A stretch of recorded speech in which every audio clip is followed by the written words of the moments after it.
जरूरी नहीं कि हर चीज़ आपको किताबें और यूनिवर्सिटी में ही पढ़ाया जाएगा। बहुत से चीज़ें हैं जो आपकी खाली पेट और खाली जेब सिखाएगी, जो आपको कोई टीचर नहीं सिखाएगा। कहते हैं जरा सी छेद क्या हो गई मेरे जेब में, सिक्कों से ज़्यादा तो मेरे रिश्तेदार गिर गए। लाइफ में सबका स्ट्रगल होता है। हम लोग के भी लाइफ में बहुत तकलीफें आई थी। ज़िंदगी में इतने तकलीफ देखे कि अब अगर तकलीफ नहीं होता है तो तकलीफ होता है। ज़िंदगी ने उस मुकाम पर लाकर छोड़ा है जहाँ पसंद तो बहुत कुछ है लेकिन चाहिए कुछ भी नहीं। लोग कहते हैं कि खाली हाथ आए थे खाली हाथ जाओगे, गलत बोलते हैं। लोग भले खाली हाथ आते हैं लेकिन जब जाते हैं तो अपने साथ कुछ संस्कार, कुछ यादें छोड़ जाते हैं। एपीजे अब्दुल कलाम खाली हाथ तो आए थे, क्या खाली हाथ गए? हमारे जितने देश के लोग हैं उन देशवासियों के लिए प्रेरणा के स्रोत बन गए। लेकिन अगर आप खाली हाथ आते हैं और खाली हाथ चले जाते हैं तो आपका पुरुष योनि में जन्म लेने का कोई अर्थ ही नहीं बना। अपनी मंजिल को भुलाकर जिया तो क्या जिया, है दम तुझमें तो उसे पाकर दिखा।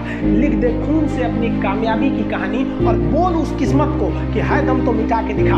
इसलिए कभी किस्मत को मत कोसिएगा, अपने हौसले से अपनी कहानी लिखिएगा। पसीने की स्याही से जो लिखते हैं अपने हौसले के इरादे, उनके मुकद्दर के पन्ने कभी कोरे नहीं होते हैं। अभी सर झुका के पढ़ लीजिए, वादा है आपसे कि जिला में सबसे ऊंचा सर आपका होगा। लेकिन अगर अभी आप सोचिएगा आराम करने के लिए, पूरी जिंदगी आपको तकलीफ उठानी पड़ेगी। अगर आज आप किताबों के दीवाने हो गए ना तो कल दुनिया आपकी दीवानी हो जाएगी। किसी ड्रीम गर्ल के लिए ना अपने माँ बाप के ड्रीम को कभी नहीं छोड़ना चाहिए। आप लोग जो सोचते हैं ना इधर उधर, वो खुशी तो आप लोगों ने कभी देखा ही नहीं। कोई स्टूडेंट अभी तक खुशी नहीं देखा। हम आपको व्यक्तिगत बताते हैं। देखिए, खुशी कब मिलेगी आपको? जिस दिन आपको जॉब मिलेगा ना, और जो पहली सैलरी मिलेगी वो भी नहीं खुशी है। जब आप अपनी पहली सैलरी ले जाके अपनी माँ के हाथों में देंगे ना तो आपकी आंखों में आंसू होगा। आप याद करेंगे कि जिस माँ की उंगलियों को पकड़कर हमने चलना सीखा, आज उसको हमने अपनी पहली कमाई दिया है। और जब कमाने लगेंगे ना तब समझ में आएगा कि लाखों रुपए की अहमियत कुछ नहीं है, वो 1 रुपए के आगे जब माँ स्कूल जाते वक्त दिया करती थी। और गौर से देखा करो अपने माँ बाप की आंखों में, ये वो आईने होते हैं जिसमें बच्चे कभी बूढ़े नहीं होते। देखिए, जीवन में ना अपने अंदर से अहंकार बिल्कुल निकाल दीजिएगा। अहंकार बहुत ही खराब चीज है। कहते हैं कि अहंकार में इंसान को इंसान नहीं दिखता, छत पे चढ़ जाओ तो खुद का मकान नहीं दिखता। अहंकार नहीं करना चाहिए। छत को बहुत गुरूर था छत होने का, 1 मंजिल और बनी और छत फर्श हो गया। अहंकार कभी नहीं कीजिएगा।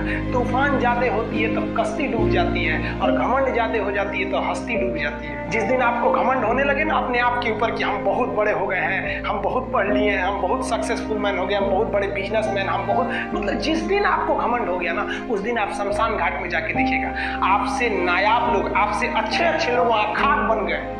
दुनिया में ना किसी से जलन नहीं रखनी चाहिए। देखिए, माचिस जो होता है ना दूसरे को जला देता है, लेकिन कभी माचिस को देखें वो खुद को भी जला लेता है। अतः अगर आप दूसरे की बुराई करेंगे, दूसरे के पीछे रहेंगे ना तो इसमें आपका लॉस होगा। और अगर आपकी कोई बुराई कर रहा है ना तो आपको खुश होना चाहिए क्योंकि आप आगे बढ़ रहे हैं। बुराई उसी का लोग करते हैं जो आगे बढ़ रहा होता है। जो पहले गिरा हुआ है उसकी लोग क्या बुराई करेंगे? और जब भी आपकी कोई बुराई करे तो आप उसे सहज स्वीकार करें और आप उसे प्रूव मत कीजिए कि हम ये नहीं है। हम लोग गलती क्या करते हैं स्टूडेंट लोग कि प्रूव करने लगते हैं। नहीं, आपको अपने आप को इम्प्रूव करना है। अगर कोई गलती हो गई है, आपको कोई बुराई कर रहा है, आप उसको सहज स्वीकार कीजिए। जिस दिन आपके अंदर अपनी बुराई सुनने की क्षमता आ गई, यकीन मानिए आप सफलता के दहलीज पे अपनी पहली कदम रख दिए। उसी दिन लोहा जो होता है ना उसे कोई नहीं तोड़ सकता है, लेकिन उसी लोहे के अंदर का जो जंग लग जाता है ना, धीरे धीरे दीमक की तरह उस लोहे को खदड़ते जाता है। इसलिए अपने अंदर अहंकार को मत लाने दीजिएगा। लोग कहते हैं ना कि अहंकार बुरा है। जीवन में हम जो अनुभव किए हैं, अहंकार से भी खराब चीज होता है गुस्सा। देखिए, अहंकार उत्पन्न ही नहीं होगा जब तक आपको गुस्सा नहीं आए। आप ऐसे नॉर्मल बैठे हैं और आप किसी से कहिएगा कि तुम्हारी क्या औकात है, जब तक आपको गुस्सा ना आए। तो अहंकार एक पेड़ है और गुस्सा उस पेड़ का जड़ है। इसलिए गुस्सा जिस दिन आया उस दिन आप बर्बाद हो जाएंगे। किसी भी व्यक्ति को बर्बाद कराने के लिए सबसे जरूरी है गुस्सा दिलाना।